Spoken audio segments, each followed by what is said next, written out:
हेमवती नंदन बहुगुणा गढ़वाल विश्वविद्यालय जो कि एक सेंट्रल यूनिवर्सिटी है और देवभूमि उत्तराखंड में स्थित है। जब से एनसीटी 2026 का रिजल्ट आया है, कट ऑफ को लेकर के आप बहुत ज्यादा चिंतित हो, बहुत सारे सवाल पूछे जा रहे हैं। तो आज इस वीडियो में हम लोग इस यूनिवर्सिटी के बारे में डिटेल में चर्चा करेंगे, साथ ही साथ कट ऑफ के ऊपर भी बहुत बढ़िया से बारीकी से इसमें हम चर्चा करने वाले हैं। तो अगर आप हमारे चैनल पर नया हो तो चैनल को तो पहले सब्सक्राइब कर लो, बेल नोटिफिकेशन प्रेस कर लो, क्योंकि यहां पर एनसीटी से संबंधित हर एक जानकारी आपको दी जाती है।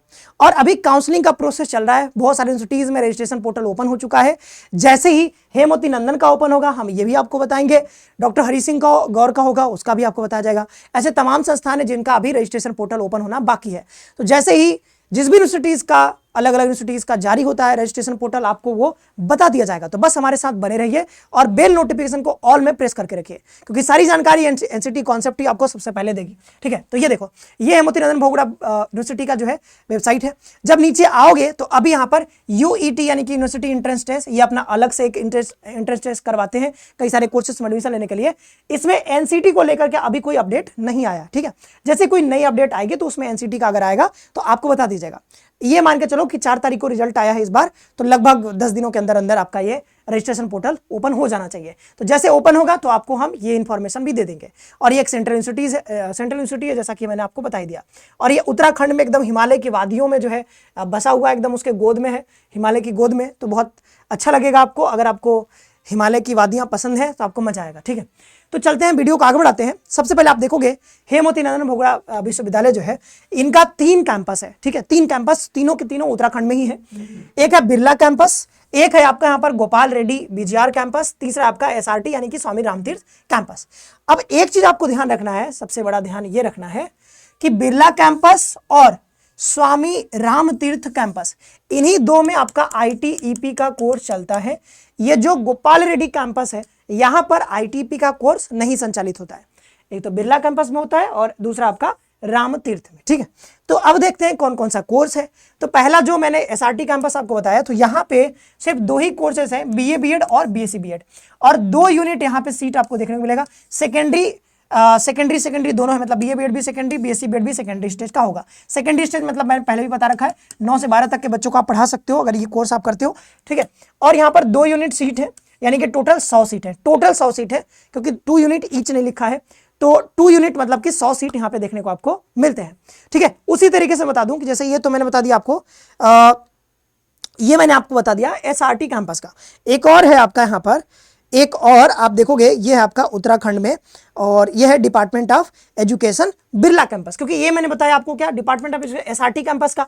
तो एक जो छूट गया है, मैंने पीपीटी में मैं लगा नहीं पाया, वो छूट गया है, वो ये है, जैसे कि दूसरा कैंपस आपको बताया ना, बिरला कैंपस। ठीक है, तो ये जो बिरला कैंपस है, यहाँ पर भी आपको कोर्स देखने को मिलता है आईटीपी का। और ये बिरला कैंपस पौरी घरवाल में है, और यहाँ पे तीनों कोर्स है। यहाँ पे बीए बीएड, बीएससी बीएड और बीकॉम बीएड, तीनों ही कोर्स अवेलेबल हैं। ठीक है, तीनों ही कोर्स अवेलेबल हैं, BA BEd, BSc BEd, BCom BEd Birla campus में। ठीक है, और अगर देखें तो यहाँ पर भी सबके सब सेकेंडरी स्टेज का ही है, सबके सब क्या है, सेकेंडरी स्टेज का है। और सीट्स देख लें अगर हम, तो सब में 50-50 सीट्स हैं यहाँ पे। ठीक है, 50-50 सीट्स आपको देखने को मिलते हैं। ठीक है, 50 सीट्स इसमें, यानी कि बीए बीएड में 50 सीट्स, बीएससी बीएड में 50 सीट्स और बीकॉम बीएड में भी 50 सीट्स। तो ये सब सीट का डिस्ट्रीब्यूशन बता दिया, कौन से स्टेज का कोर्स होगा, सेकेंडरी स्टेज, कौन कौन से कोर्सेस अवेलेबल है, वो भी आपको यहाँ पर बता दिया है। ठीक है, तो अब देखें यहाँ पर 2 यूनिट, 1 यूनिट का मतलब होता है 50 सीट, 2 यूनिट मतलब 100 सीट। तो यहाँ पे 100 सीट, यहाँ पे 150 सीट, तो टोटल कितने हो गए, टोटल आपके पास 250 सीट हो गए। तो 250 सीट है, तो सीट के मामले में तो मतलब ठीक ठाक सीट्स यहाँ पर आपको उत्तराखंड यूनिवर्सिटी, ये जो यूनिवर्सिटी है गढ़वाल यूनिवर्सिटी, यहाँ पे आपको देखने को मिल जाता है। ठीक ठाक। अब जो सबसे ज्यादा सवाल पूछा गया है वो है कट ऑफ को लेकर के। तो कट ऑफ एनालिसिस मैं अपना बता देता हूँ आपको फटाफट से।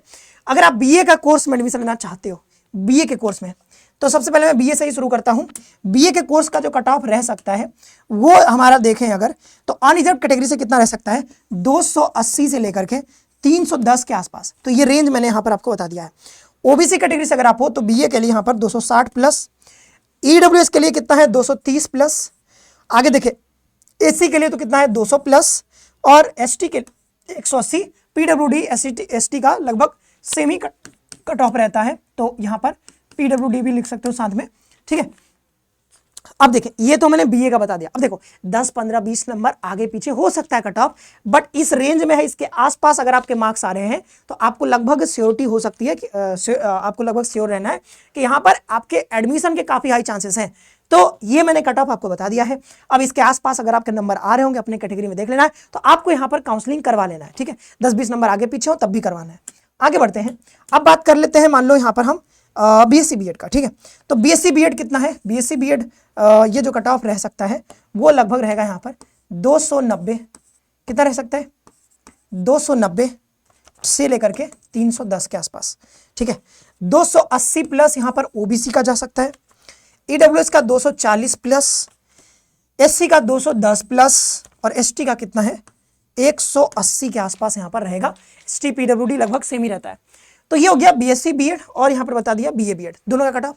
अब बात कर लेते हैं बीकॉम बीएड का कट ऑफ, ठीक है। बात कर लेते हैं बीकॉम बीएड का कट ऑफ। तो जो बीकॉम बीएड का कट ऑफ रह सकता है वो लगभग रह सकता है 230 के आसपास अनरिजर्व्ड के लिए, और बात करें अगर हम ओबीसी के लिए तो ये लगभग 180 के आसपास रहेगा।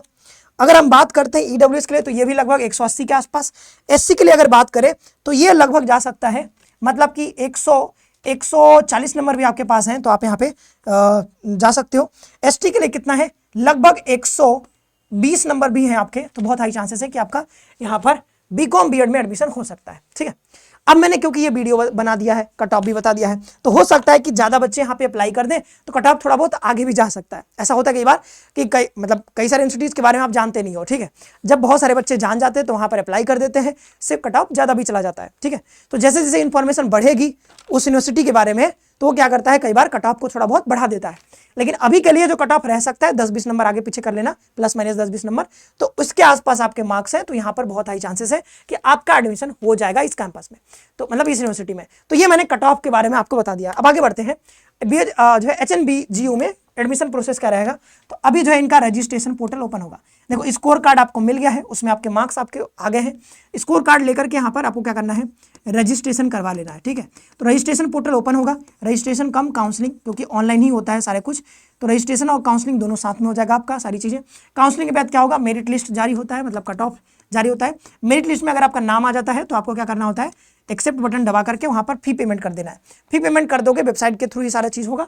फी पेमेंट कर दोगे, उसके बाद एडमिशन आपका प्रोविजनली एक्सेप्टेड हो जाएगा। अगर मतलब फी पेमेंट कर दोगे तो एक्सेप्ट हो जाता है।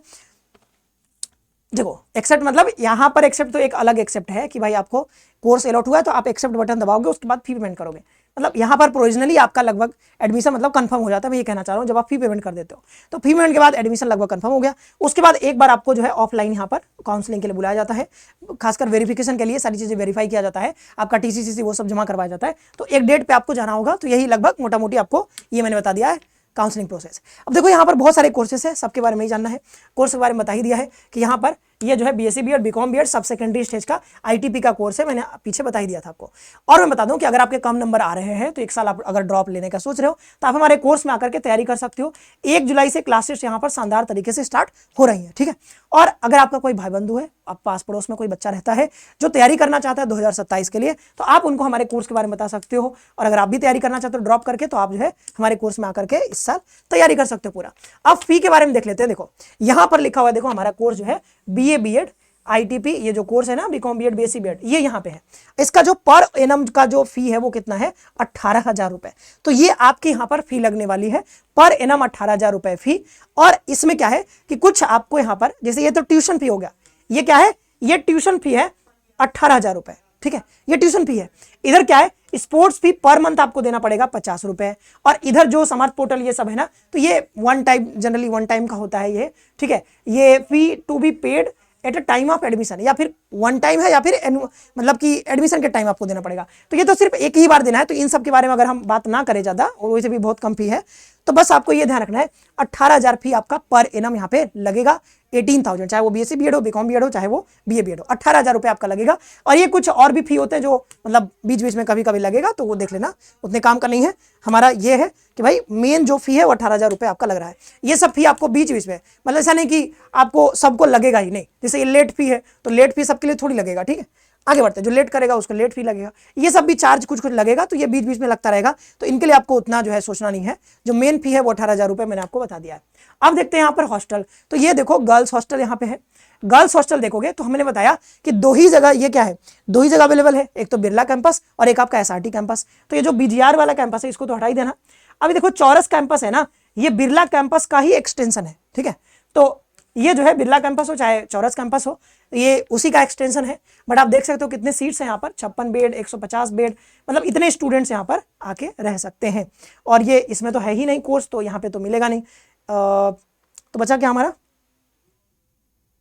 क्या बताया था, 3 कैंपस आपको बताया थे ना, एक बीजीआर कैंपस पौरी में, चौरस कैंपस श्रीनगर, इसी का एक्सटेंशन है। बिरला कैंपस कहाँ पे, श्रीनगर में। एसआरटी कैंपस कहाँ है, टिहरी में। तो एसआरटी और यहाँ पे देख लेना क्या, बिरला कैंपस। तो ये दोनों में यहाँ पर इतने सीट्स हैं, यहाँ पर 56 सीट्स हैं। अब इसी का एक्सटेंशन है, तो हो सकता है क्लासेस यहाँ पे चलते हो, बट यहाँ पर खासकर बताया गया था कि डिपार्टमेंट ऑफ एजुकेशन में, तो वो यहीं पे चलेगा, डिपार्टमेंट ऑफ एजुकेशन यहीं पे होगा, तो उसमें 56, यहाँ पे 96, ठीक है। उसी तरीके से यहाँ पर बॉयज हॉस्टल है, तो इसमें भी जो है यहाँ पर 84 सीट्स हैं। ये क्या है, चौकम्बिया, मतलब हॉस्टल का नाम तो मैंने आपको बताया नहीं, हॉस्टल के नाम यहाँ पे है, Alaknanda girls hostel, Bhagirathi girls hostel, ठीक है, मंदाकिनी, ये सब हॉस्टल का नाम है। यहाँ पर क्या है, बाल Ganga girls hostel, SRT campus में। यहाँ पर क्या है, यहाँ पर बस ये देख लो कि कौन सा बिरला कैंपस में, Birla campus, Birla campus, Birla campus. यहाँ पर 84 बेड, 70, मतलब इतने सारे सीट्स यहाँ पर अवेलेबल हैं। और ये जो है एसआरटी कैंपस में, तो ये कितने हैं, 284 बेड्स हैं, मतलब इतने लोग यहाँ पे रह सकते हैं, ठीक है। तो ये रहा, ये तो हो गया आपका कि भाई हॉस्टल अवेलेबल है कि नहीं, फैसिलिटी है कि नहीं, वो बता दिया। अब फी के बारे में देख लो, तो फी जो है वो कितना है, लगभग 1,000 रुपये, लगभग 1,1100 मान सकते हो। तो बॉयज हॉस्टल का यहाँ पर ये जो फी है, fee for boys hostel annual फी है, वो कितना है, सब मिलाकर के कितना है, 1,000 रुपये लगभग मान लो, 1,100 रुपये। यहाँ पर भी क्या है, फी फॉर रिसर्च बॉयज, मतलब रिसर्च जो कर रहे हैं, जो रिसर्च हॉस्टल जो है वहाँ पर, उनके लिए इतना है। आपके लिए जो मिलेगा, क्योंकि अभी तो आप रिसर्च में जाओगे नहीं, तो आपके लिए ये वाला फी लगेगा, तो 1,000 रुपये आप मान सकते हो। गर्ल्स हॉस्टल के फी कितना हो जाएगा, तो ये 1,100 रुपये। तो 1,100 रुपये, 1,000, वही आपका फी यहाँ पर रहने वाला है। तो हॉस्टल फी बहुत कम है। अब बात करते हैं monthly fee for the hostel. Monthly fee, अब देखो ये तो वन टाइम फी हो गया, ये तो एनुअल फी हो गया, वन टाइम फी, मतलब एक बार आप साल में पे करोगे। अब जो ये है कि मंथली फी कितना लगेगा, तो मंथली फी जो आपका लगेगा, अगर 3 सीटर आपका रूम है तो 240 रुपये, अगर आपका 2 सीटर है तो पर मंथ 280 रुपये, अगर आपका 1 सीटर है तो कितना, 360 रुपये, अगर आपका जो है हायर स्टडीज, तो ये अभी छोड़ दो, ठीक है। इनके बारे में बात कर, इनके बारे में मतलब समझ लो आप, 3 सीटर में है तो 240, 2 सीटर में कितना, 280, 1 सीटर में कितना है, 360 रुपये। तो ये सीट के हिसाब से है कि अगर एक रूम में 3 लोग रह रहे हैं तो 240, मतलब फी थोड़ा कम है, 2 लोग रह रहे हैं तो थोड़ा ज़्यादा है, अगर सिंगल रहोगे तो यहाँ पर कितना है, 360 रुपये। तो ये इतनी, ये है पर मंथ, मंथली फी है। 12 महीने का आप जोड़ सकते हो, ठीक है, 12 महीने का लगभग 2, 12 दूना 24, ठीक है। तो बहुत ज़्यादा तो है नहीं, मतलब 2,000, 3,000 जो भी आएगा, 2500 के आसपास, तो वो आपका रहेगा यहाँ पर साल भर का फी। तो ये हो गया, मतलब मंथली फी आपने देख लिया, और ये मैंने बता दिया कि ये तो एनुअली एक ही बार लगेगा, कैसे पेमेंट करना है तो ये सब यहाँ पे बताया गया है। तो ये हो गया आपका फी पेमेंट कितना लगेगा, ठीक है। तो हॉस्टल का फी तो बहुत ज़्यादा है नहीं, मतलब हॉस्टल फैसिलिटी भी है और फी भी बहुत ज़्यादा नहीं है, ठीक है। और हॉस्टल नहीं मिलती तो आप बाहर भी रह सकते हो। ये सब यहाँ पे है कि यहाँ पर बहुत सारे, मतलब स्पोर्ट्स की फैसिलिटी है, स्पोर्ट्स में आप जा सकते हो, ये एग्जिस्टिंग थे, ये अभी प्रपोज्ड है, तो ये सब भी फैसिलिटी आ जाएगा धीरे धीरे। यहाँ पर सेंट्रल लाइब्रेरी भी है, ये देख सकते हो, पौरी टिहरी कैंपस में भी है, और जो मेन कैंपस है इनका बिरला वाला, वहाँ पर तो है ही, ठीक है। तो ये सारे यहाँ पर फैसिलिटीज़ भी मैंने दिखा दिया, और मैंने बताया है कि आप यहाँ पे कोर्स में आ सकते हो। खासकर ये वीडियो मैं लाया था कट ऑफ के लिए, कट ऑफ के बारे में आपको बता ही दिया है, और कट ऑफ के अलावा भी बहुत सारी इन्फॉर्मेशन मैंने आपको यहाँ पर दे दिया है। तो आज के इस वीडियो में इतना ही रखते हैं, ठीक है। और अगर आप थोड़ा सा, मैं अगर आपको वेबसाइट पर ले चलूँ तो यहाँ पे और भी चीज़ें आप चाहो तो देख सकते हो, जैसे ये यूनिवर्सिटी के बारे में जानना है तो इसको क्लिक करके यूनिवर्सिटी के बारे में जान सकते हो। सेंट्रल फैसिलिटीज़ क्या है, तो इसको क्लिक करोगे तो आपको फैसिलिटीज़ दिख जाएंगी। ओपन नहीं हो रहा है ये, मतलब यहाँ से आप देख सकते हो फैसिलिटीज़ आपको दिख जाएंगी, बहुत सारी चीज़ें, फैसिलिटीज़ बहुत सारी हैं यहाँ पे यूनिवर्सिटी में। और हिमालय की गोद में बसा हुआ है तो बहुत शांति भी होगी, पर्यावरण भी बहुत अच्छा ही होगा, तो वो सभी आपको मिल जाएगा फ्री में, ठीक है।